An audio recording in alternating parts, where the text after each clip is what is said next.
Thank you for doing this. I was just wondering, how do you kind of stay motivated for the rest of the season now? How do you kind of bounce back from this and kind of move forward now that you have a couple losses and kind of the playoff seems to be out of the mix?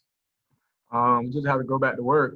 We know our playoff chance got cut short today, but at the same time, we still a team. We still want together, and it's like we have to still go out there and get better. We still have games to be played in the season. There's still a season. It's like we can't let this loss define us as a team. We have to go back out there to work and get ready for Missouri. Kearis, the first 5 minutes, you guys were so impressive. I think 14 points, 136 yards through your first 2 drives. What happened the rest of that first half? I want to say nothing really just happened. We just have to continue to put points on the board. Speaking from the offense, defense did all they could, but we just have to go out there and be able to put points on the board when the opportunity is there. Next, we'll go to Chip Towers, followed by Dean Legge. Kearis, good game, entertaining game. Just tell me a little bit about the quarterback situation. Obviously, Stetson gets dinged up. You guys lose a receiver on the touchdown. Dwan comes in. I mean, just how did you feel like the offense did overall, considering, kind of some injuries and issues at the quarterback positions? From the offense field, I feel like we gave it all we have, but I'll leave the quarterback question to Coach Mark. Okay, well, Kearis, how do you all get the offense going if you don't have the pass game that you kind of want? I'll leave that question up to Coach Mark as well.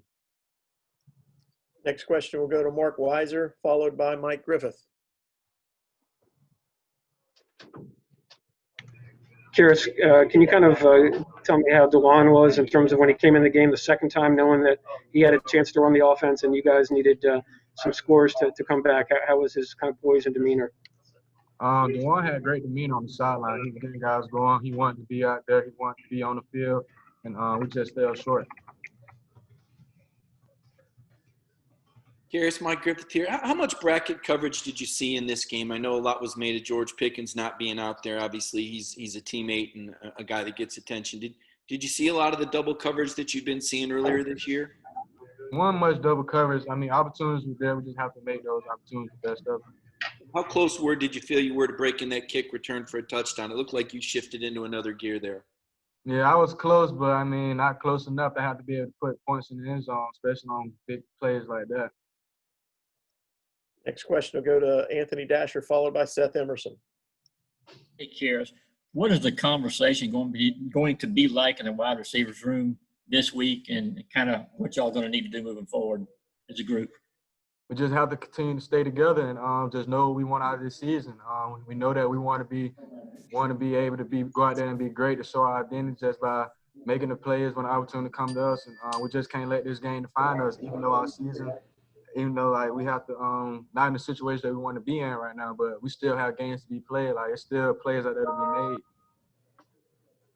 be made. Kearis, you mentioned show your identity. I'm not sure what I can say what your identity is in offense right now. Do you, and how would you describe it, for better or for worse?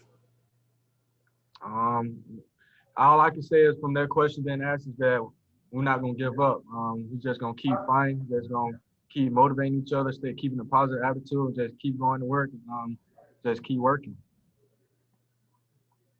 Next question will go to Jake Rowe, followed by Brandon Sudge. Kearis, that was a game where, obviously you guys trailed at the half. You fell down by 20 points and you kept fighting. But can you take anything away from, the fight and everything you showed and kind of move it forward? Because, some goals are going to be tough to attain from here on out. From this game, I'm learning a lot. I know that guys, like, we love each other. Like, we learn to fight. We face a lot of adversity, but we just have to know how to respond to it.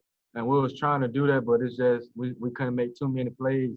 We couldn't get out. We couldn't extend drives. We just it was one of those days where we needed it, and some missed opportunities there.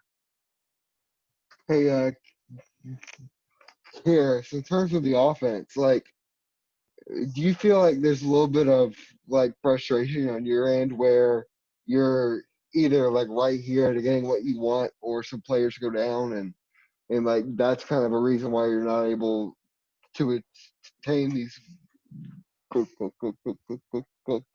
that you have? I feel like everyone is prepared. Like I said, we just have to go out there and execute what the coaches give us and make the best of each opportunity that's given to us. Last question from William Newland at the Red and Black.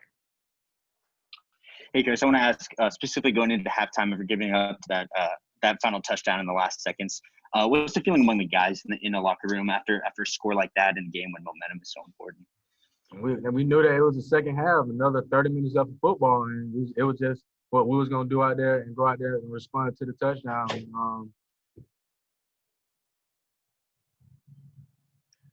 Thanks, Kearis.